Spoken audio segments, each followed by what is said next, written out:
Paul Pélisson-Fontanier, plus connu sous le nom de Paul Pélisson, est un homme de lettres et un jurisconsulte du XVIIe siècle, dont le parcours traverse les sphères du droit, des lettres et de la politique. Né en 1624 à Béziers dans une famille protestante, il s'illustre dès son plus jeune âge par son esprit brillant et sa passion pour l'étude. Sa carrière l'amène à côtoyer les plus grands esprits de son temps, notamment à travers son œuvre consacrée à l'Académie française et son rôle auprès du surintendant Fouquet. Loin de se limiter à un parcours intellectuel classique, Pélisson est aussi un homme de fidélité et d'engagement. Sa loyauté envers Nicolas Fouquet le conduit à connaître les affres de la prison à la Bastille, où il fait preuve d'une résilience admirable. Plus tard, sa conversion au catholicisme et son ascension auprès de Louis XIV marquent une nouvelle étape de sa vie, où il continue à conjuguer savoir et service de l'État. Dans cette interview fictive, nous retracerons les grandes étapes de son existence, son éducation, ses débuts littéraires, son engagement auprès de Fouquet, son incarcération, sa réhabilitation, et enfin, ses dernières années sous la protection du roi. Monsieur Pélisson, soyez le bienvenu en ce jour. Commençons par le commencement, voulez-vous? Vous naquites à Béziers, en l'an de grâce 1641, dans une famille de robes. Pouvez-vous nous entretenir de vos origines? Bien volontiers. Je vins au monde dans la cité de Béziers, ville florissante de la province du Languedoc, en une lignée où le droit et les charges judiciaires étaient tenus en haute estime. Mon père, homme de savoir et d'honneur, me destinait sans doute à quelque noble fonction en cette voie. Mais le sort en décida autrement, car il vint à trépasser lorsque j'étais encore en bas âge. Ce fut donc votre mère qui présida à votre éducation? Il en fut ainsi, et je puis dire sans feinte que sa vigilance et sa droiture m'orientèrent dans la meilleure des voies. Étant de la religion réformée, elle me fit instruire selon les principes qui étaient les nôtres, et bientôt les doctes personnages de notre communauté, voyant en moi quelques dispositions propices aux lettres, s'attachèrent à m'encourager en cette quête de savoir. On dit que vous fîtes vos humanités en divers lieux, montrant partout un esprit des plus pénétrants. J'eus, en effet, la fortune d'étudier à Castres, puis à Montauban, et enfin à Toulouse, cité renommée pour la justesse et la rigueur de leur enseignement. Là, je me vouais avec ardeur à l'étude des auteurs antiques, car je tenais pour certain que nulle sagesse ne s'atteint sans la fréquentation assidue d'Homère, de Virgile, de Cicéron ou encore d'Aristote. Ces illustres maîtres me devinrent bientôt familiers, et leur sapience nourrit mon entendement. Néanmoins, vous ne vous contentâtes point des seules langues anciennes. Bien sûr que non, car il me parut évident que qui ne se borne qu'aux langages antiques demeure aveugle aux mouvances du siècle présent. Je m'adonnai donc aux idiomes modernes, et notamment à l'italien et à l'espagnol, langues de culture et de grande éloquence, où s'exprimaient les plus doctes esprits de notre temps. Après cette solide formation, vous prîtes la voie du droit. En effet, car après avoir goûté aux lettres et aux arts libéraux, je trouvai grande sagesse en la science des lois, qui régit les hommes et assure l'ordre de toute société bien gouvernée. Je m'y plongeai avec tant d'ardeur que, point encore sorti de l'adolescence, je me sentis hardi d'entreprendre une œuvre que peu eussent osé sans l'expérience des ans. Une paraphrase des instituts de Justinien. À 19 ans à peine, il en fallait de l'audace et du talent pour s'atteler à tel labeur. Certes, mais l'esprit, lorsqu'il est enflammé du feu sacré de la connaissance, ne craint point l'ouvrage. Les instituts, ce monument du droit romain, forment la charpente sur laquelle repose notre édifice juridique. En les paraphrasant, je souhaitais les rendre plus accessibles aux esprits moins aguerris et leur faire goûter la justesse et l'harmonie des lois qui gouvernèrent jadis l'Empire. Monsieur Pélisson, votre paraphrase des instituts de Justinien, entreprise avec tant d'ardeur en votre jeunesse, fut publiée à Paris 2 ans après que vous l'eûtes achevée. Comment fut-elle reçue? Avec une bienveillance dont je ne puis me remémorer sans un humble contentement. Les jurisconsultes les plus doctes et les plus éclairés de la capitale lui firent un accueil des plus flatteurs, louant en mon ouvrage non seulement la clarté du propos, mais aussi l'exactitude de l'interprétation et la justesse des raisonnements. Ce succès me valut d'être estimé parmi les hommes de loi, et j'osai alors me présenter au barreau de Castres. Et votre éloquence y fit grand bruit, à ce que l'on raconte. On voulut bien voir en moi quelque talent en la matière, et les espérances que l'on formait sur ma personne étaient alors des plus engageantes. À la défense des causes, j'appliquais la même rigueur que dans l'étude des textes, et l'on me donna maintes fois l'honneur de plaider en de notables affaires. Hélas, la fortune ne vous fut pas toujours clémente. Non, en vérité, et ce fut au moment même où l'on me prédisait un avenir des plus brillants, que le malheur me frappa d'un trait cruel. Je fus atteint de la petite vérole, ce mal implacable qui emporta tant d'âmes et en laissa bien d'autres marquées à jamais. Pour moi, ce ne fut point la mort, mais une défiguration si totale que mon visage, naguère encore plaisant, en fut irrémédiablement altéré. Cette épreuve dut être bien difficile. Certes, et si le regard d'autrui s'arrêtait sur moi de me dédoubler pour me trouver une belle âme, esprit railleur de nos contemporains qui trouvèrent là matière à bien des saillies. Je ne puis nier que les propos de mademoiselle de Scudéry, qui disait que j'abusais de la liberté qu'ont les hommes d'être laids, eussent quelque esprit, quoique leur tranchant fût acéré. Madame de Sévigné, plus généreuse en son verbe, déclara que si j'étais fort laid, il suffisait de me dédoubler pour me trouver une belle âme. Ce qui semble bien vrai, car si votre visage connut l'ombre du malheur, votre esprit, lui, continua de briller au grand jour. Vous me faites trop d'honneur. Il est vrai cependant que la disgrâce de mon apparence ne me détourna point des lettres. Au contraire, je m'y plongeai avec une ferveur redoublée, et mes travaux me valurent de gagner peu à peu la reconnaissance des plus grands esprits de la capitale.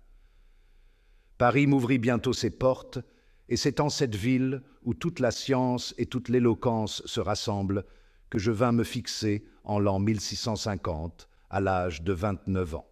Vous étiez déjà fort avancé en votre art, et il me semble que l'un de vos ouvrages attira sur vous une attention particulière. Vous dites vrai, demoiselle, j'avais en effet composé une histoire de l'Académie française, entreprise qui me tenait fort à cœur, tant il m'apparaît que cette illustre compagnie était destinée à marquer son siècle. Ayant terminé ce labeur, je le présentai aux académiciens eux-mêmes, espérant que mon travail sera reçu avec quelque indulgence. Or, leur réaction alla bien au-delà de vos espérances. Certes, non seulement ils agréèrent bien, honneur que l'on n'avait jamais concédé à quiconque, or, touchés de l'exactitude et du soin avec lesquels j'avais retracé leur histoire, ils m'honorèrent d'une faveur sans précédent. Il n'y avait point alors de place vacante en leur compagnie, mais ils résolurent néanmoins de m'en réserver une dès qu'elle viendrait à s'ouvrir. En attendant, il me fut donné le privilège d'assister à leurs assemblées et d'y opiner en qualité d'académicien, honneur que l'on n'avait jamais concédé à quiconque auparavant.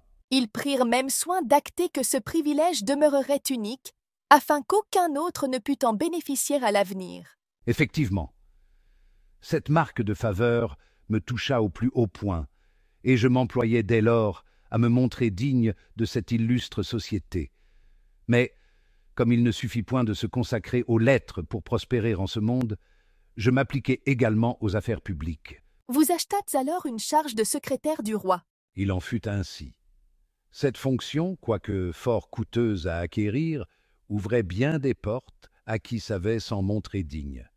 Dès lors, je me vouai avec une diligence extrême aux affaires du royaume, et l'on se plut bientôt à dire que je figurais parmi les esprits les plus aigus et les plus habiles en ce domaine. C'est sans doute ce qui attira sur vous l'attention d'un homme puissant, Nicolas Fouquet. Et vous ne sauriez mieux dire. Le surintendant Fouquet, ayant eu loisir de juger de mes capacités, m'honora de sa confiance et me nomma son premier commis. Dès lors, je fus associé de près à l'administration des finances, et c'est auprès de lui que je fis l'apprentissage des intrigues et des subtilités du gouvernement. Pourtant, malgré les immenses richesses que vous manipuliez, l'on dit que vous conservâtes une vertu rare en ces affaires. En vérité, gente dame, il n'est point conservant au milieu des comptes et des bilans, j'avais été élevé dans la droiture, et jamais les fastes ni les richesses n'eurent le pouvoir d'altérer cette inclination.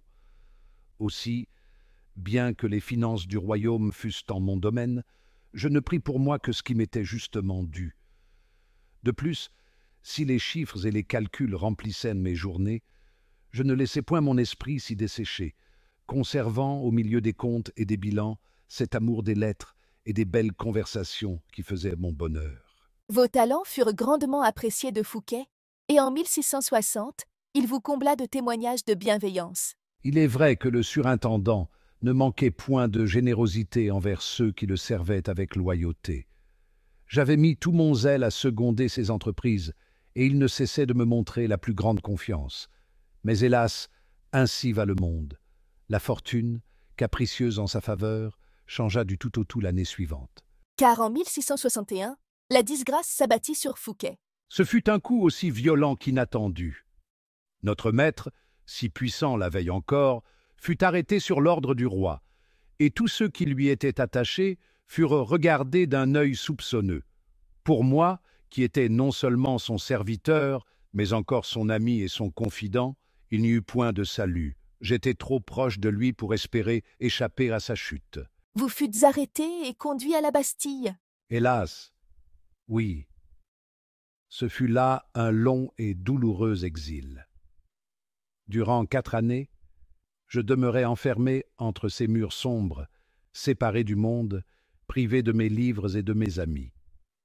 Mais plus encore que la captivité, ce furent les épreuves que l'on me fit endurer qui pesèrent sur mon âme. Car vos geôliers ne se contentèrent point de vous garder enfermé. Ils tentèrent de vous arracher des aveux contre Fouquet. Vous avez tout dit. Les ennemis de mon maître croyaient que, sous la pression, je finirais par trahir sa confiance et livrer quelques secrets d'importance. Ils pensèrent que la solitude, l'angoisse et la promesse d'une liberté retrouvée suffiraient à me faire plier. Mais jamais je ne pus me résoudre à pareille félonie. Devant votre silence obstiné, ils décidèrent alors d'user d'un stratagème perfide. Oui.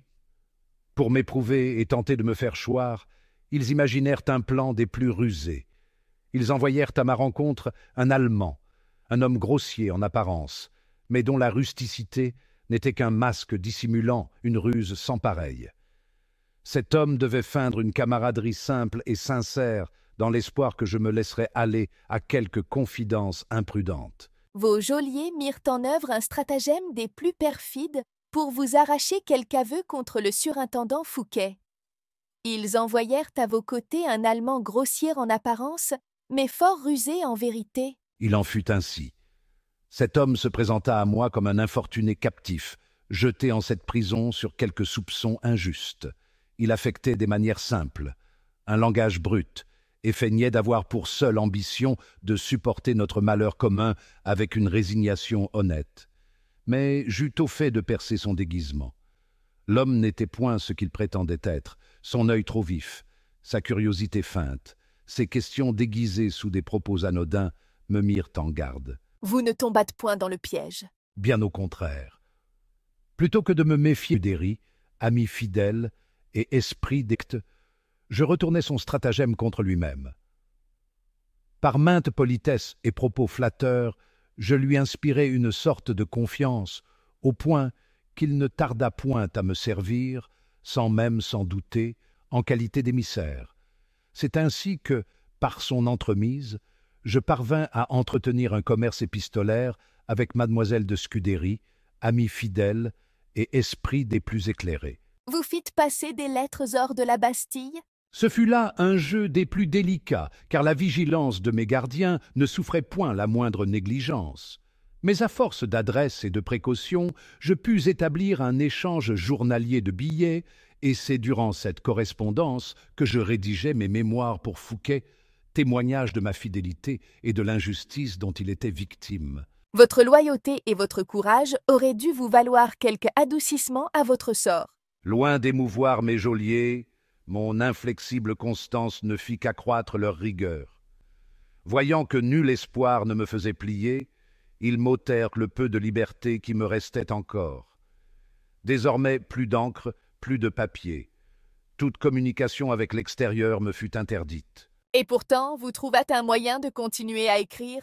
Lorsque l'esprit est résolu, il ne manque jamais de ressources. Privé de tout ce qui eût permis l'écriture, je fus contraint d'improviser. Avec la croûte brûlée de mon pain et quelques gouttes de vin, je façonnai une encre grossière. Les marges des livres qui m'étaient encore laissés devinrent mes parchemins. Et c'est ainsi que, même dans la nuit de ma captivité, je continuais de confier mes pensées au papier. Mais ce fut là une période des plus cruelles pour vous. Vous ne sauriez imaginer l'ennui qui pesait sur mon âme. Moi qui avais toujours vécu entouré d'esprits vifs et de conversations élevées, me voilà réduit à une solitude des plus moroses. Pour toute compagnie, l'on me donna un basque d'un esprit fort borné, dont la seule occupation était de jouer de la musette, et ce, sans autre variation que le souffle de ses propres ennuis. Ce fut alors que vous entreprîtes une étrange amitié? Ah, l'esprit en détresse trouve parfois des compagnons inattendus. Il advint qu'un jour, en l'ombre de ma cellule, je remarquai une araignée, laborieuse en son ouvrage, qui tissait sa toile près d'un soupirail. Dès lors, l'idée me vint de l'apprivoiser, chose que je fis avec une patience infinie. Comment vous y prîtes-vous? Chaque jour, je plaçais des mouches sur le bord du soupirail afin qu'elle vînt les chercher. Peu à peu, elle s'habitua à ma présence, et, fait étrange, il me sembla qu'elle réagissait au son monotone de la musette de mon compagnon. Votre araignée s'accoutuma donc à la musique? Il semblerait. Chaque fois que mon basque entonnait quelque mélodie, elle descendait lentement le long de son fil, comme attirée par ce chant lugubre. J'y voyais un signe du destin.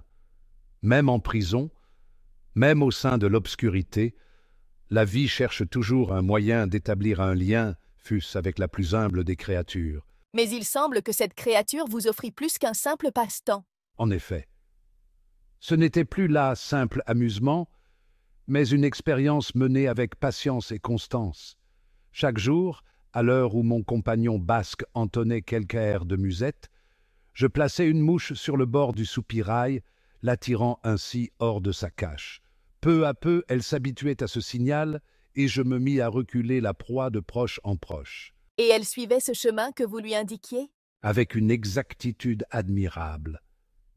Après plusieurs mois d'un tel exercice, la petite créature obéissait si bien au signal qu'au premier son de la musette, elle accourait de son trou, se lançant avec célérité sur sa proie, fût-elle posée à l'autre bout de la chambre. J'ai ouï dire qu'elle alla même jusqu'à venir chercher sa proie sur vos genoux. C'est chose vraie. Ce qui était au commencement qu'un simple essai de patience devint un véritable échange entre cette araignée et moi. Elle venait avec une régularité parfaite, certaine que la récompense l'attendait. En cette prison, où nul ne me visitait sans l'autorisation de mes geôliers, elle devint, à sa manière, une compagne plus fidèle que bien des hommes. Et pourtant, vous ne fûtes point oublié du monde extérieur. Tous vos amis vous restèrent fidèles. Ce fut là un des plus doux soulagements de ma détention. Bien des malheureux, tombés en disgrâce, ont vu leurs amis se détourner d'eux comme d'un naufragé que nul ne veut secourir. Pour moi, il n'en fut point ainsi. Mieux encore, certains eurent l'audace de faire éclater leur attachement par des témoignages publics, affrontant ainsi l'autorité du roi. L'un d'eux alla jusqu'à vous dédier ses ouvrages, alors que vous étiez captif à la Bastille. Oui, et non des moindres. Ce fut le savant Tanegui Lefebvre, esprit des plus éclairés et père de la célèbre Madame Dacier.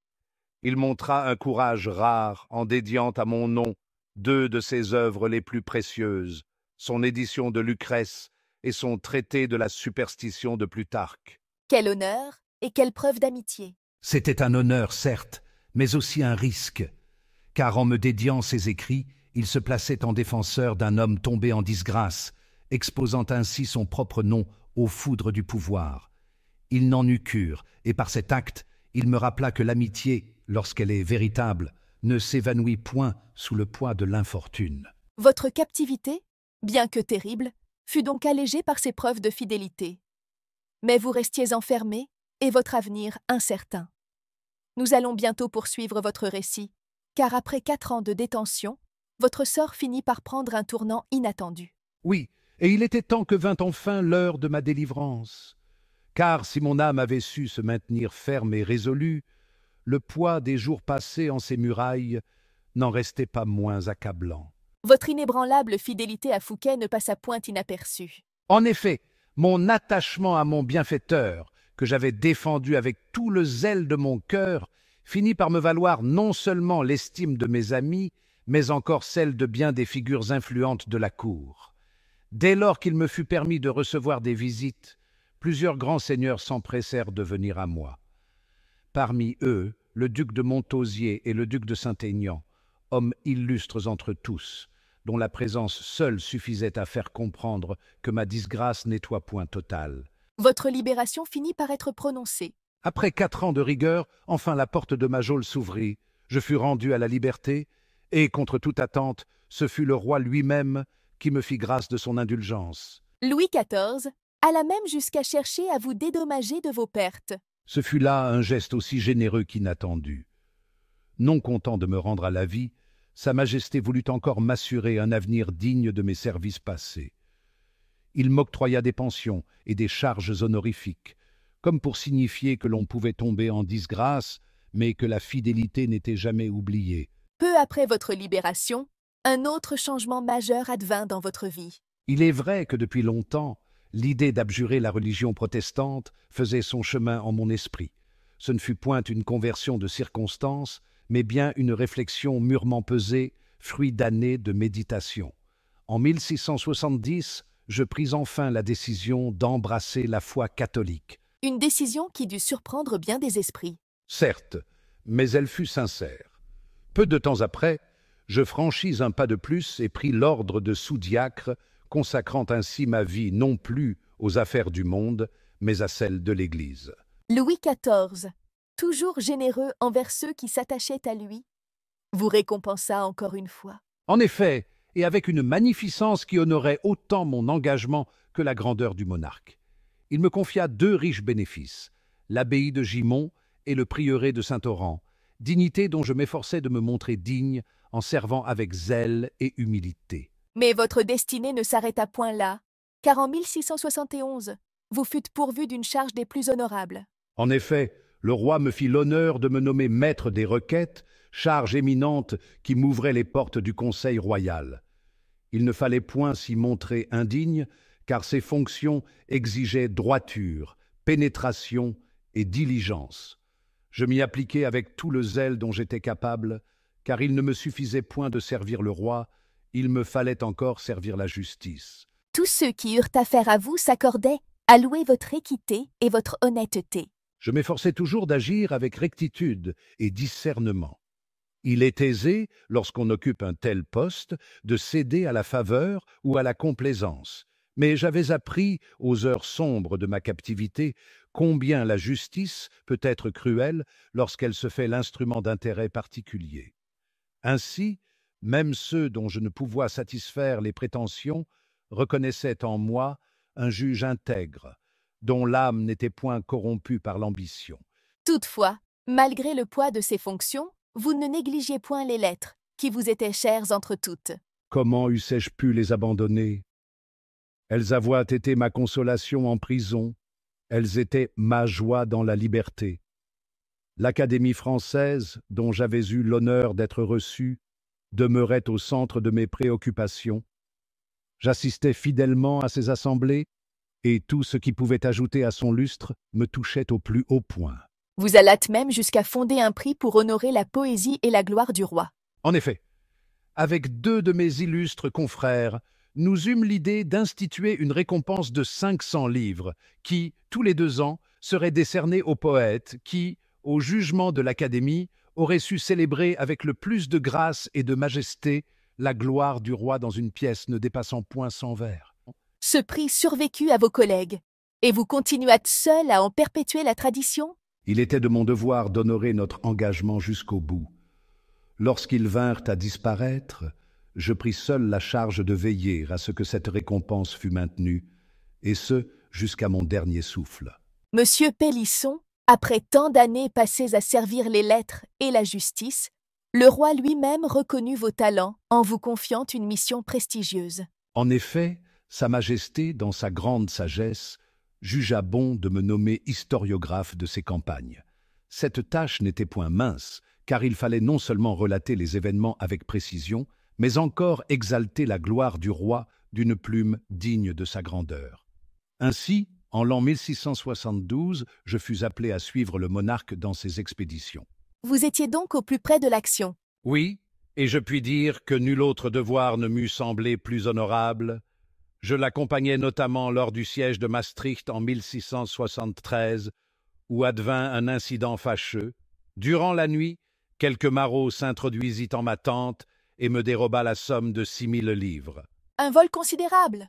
Certes, mais le roi, apprenant cette mésaventure, me fit don sur-le-champ d'une somme équivalente. Ce fut là une preuve de sa munificence et un gage de l'affection qu'il me portait encore. Outre vos devoirs d'historiographe, vous fûtes aussi chargé de l'administration de plusieurs établissements religieux. En effet, dès 1674, je fus nommé économe de l'abbaye de Cluny, puis en 1675 de Saint-Germain-des-Prés, et enfin, en 1669, de Saint-Denis. Ces fonctions, quoique moins éclatantes, exigeaient néanmoins une grande rigueur et une attention constante. Mais malgré ces charges nombreuses, vous ne cessâtes point d'écrire. Il est vrai, si ma jeunesse fut vouée aux affaires du monde, mes dernières années se tournèrent vers des réflexions plus élevées. Je consacrais mon esprit aux choses de la foi, composant divers traités religieux. L'un d'eux, que je laissais inachevé, portait sur le mystère de l'Eucharistie, sujet auquel je m'attachais avec ferveur. Ce fut alors que la maladie vous frappa. En janvier 1693, alors que je résidais à Versailles, je fus pris d'un mal que je crus tout d'abord passager. Aussi, lorsque vint le jour de la purification, date sacrée à mes yeux, puisque c'était en ce jour que j'avais fait mon abjuration, je voulus me rendre à l'église, malgré les avis de mon médecin. Il vous trouvait trop faible. Oui, mais je lui répondis que j'avais encore la force d'accomplir ce devoir. J'allais donc prier en ce jour saint, mais peu après, mon état s'aggrava. Le roi, apprenant la gravité de votre mal, vous envoya de grands hommes de foi. Oui, et non des moindres. Bossuet, l'abbé de Fénelon et le père de la Chaise vinrent à mon chevet, et ce fut par leurs soins que je pris pleinement conscience du péril où je me trouvais. Vous promîtes alors de vous confesser au matin suivant. Hélas, ce matin-là, au lieu de me préparer à la confession, je me trouvais à l'extrémité. Sur les 6 heures, lorsque l'on entra dans ma chambre, je peinais à respirer. Je demandais qu'on me soulevât hors de mon lit et qu'on me plaçât dans un fauteuil. Et ce fut là votre dernier instant. À peine y fus-je assis que mon souffle s'éteignit. Ainsi se conclut ma course terrestre à l'âge de 69 ans. Monsieur Pélisson, votre vie fut celle d'un homme de fidélité, d'intelligence et d'honneur. Vous servites la justice avec droiture, les lettres avec passion, la foi avec humilité. Je n'aspire point à la gloire, mais si mon souvenir peut servir d'exemple, j'en serai honoré jusque dans l'éternité.